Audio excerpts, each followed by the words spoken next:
we have just prayed to our Lord Jesus Christ for peace in our country and the whole world. We fervently hope that we started in you this 3 o'clock habit for you to keep and offer a few seconds of your time each day to talk to Jesus and pray for forgiveness of sins and world peace. This is your only one. 1FM. Marajaw na hapon, dakbayan sa Surigao. Welcome. Dari na sa programang Top of the Hour News. O kini si Jen Ambid. Sa headlines sa atong Top of the Hour News, usa ka barangay kagawad sa lungsod sa Santa Monica dakpan sa buy-bust operation. Samtang laing headlines sa Top of the Hour News, pinakataas nga leader o kalihim sa Communist Terrorist Group nga si Maria Malaya patay sa engkwentro batok sa puwersa sa gobyerno. Sa detalye sa itong Top of the Hour News, nadakpan ang usa ka barangay kagawad dito sa Santa Monica humantag kasa ang drug buy-bust operation sa mga kapulisan sa Santa Monica Municipal Police Station in coordination ng PDEA RO13.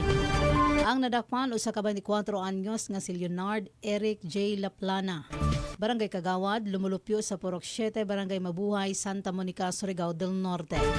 Si Jan nadakpan ang Pebrero 11, 2025, alas 5:20 sa Kabuntagon, Kapin, Kunkuyang. Dito sa Barangay Mabini, Santa Monica, Surigao del Norte.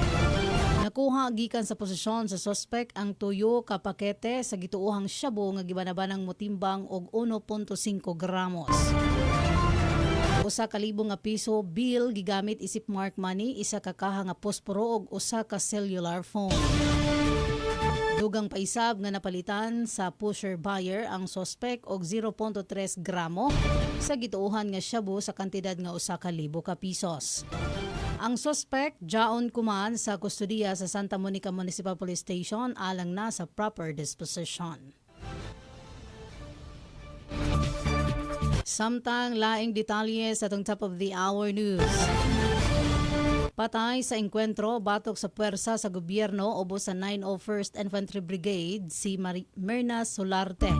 Mas naila sa ngayan nga Maria Malaya, ang pinakataas nga leader o kalihim sa Communist Terrorist Group Northeastern Mindanao Regional Committee o miyembro sa Political Bureau of the Communist Party of the Philippines. Sa hinterland sa sitio Imelda, Barangay Pianing, Butuan City kagahapon nga adlaw, ala 1:20 sa hapon Kapin, Kunkuyang.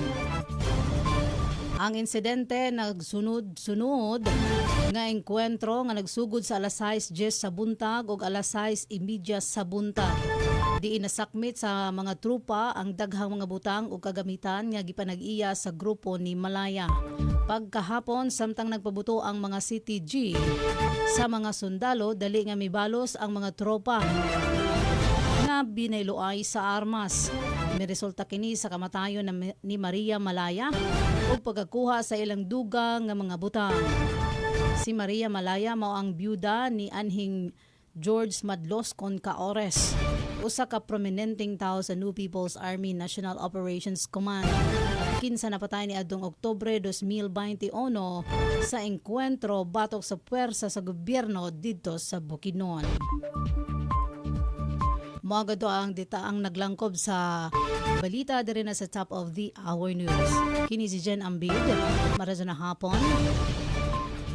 And by the way guys, karon di ay nga adlaw pitsa 13 tagsaulog ang World's Radio Day. No? Sa mga atong mga tigpaminaw, humana adlaw ang gisaulog kining World Radio Day. Sa una man gud wa pa ng TV, radyo pa pod ang una jud nga kini ang unang mabati ba sa mga information labi na dito sa mga remote nga area. 9 minutos na ang milabay sa alas 3 hangtod ugma pohon sa samang oras sa mga istasyonan din lamang sa 96.1 1FM. Kini si Jen Ambed, maradyo na hapon, dakbayan sa Surigao. This is your only one. 1FM.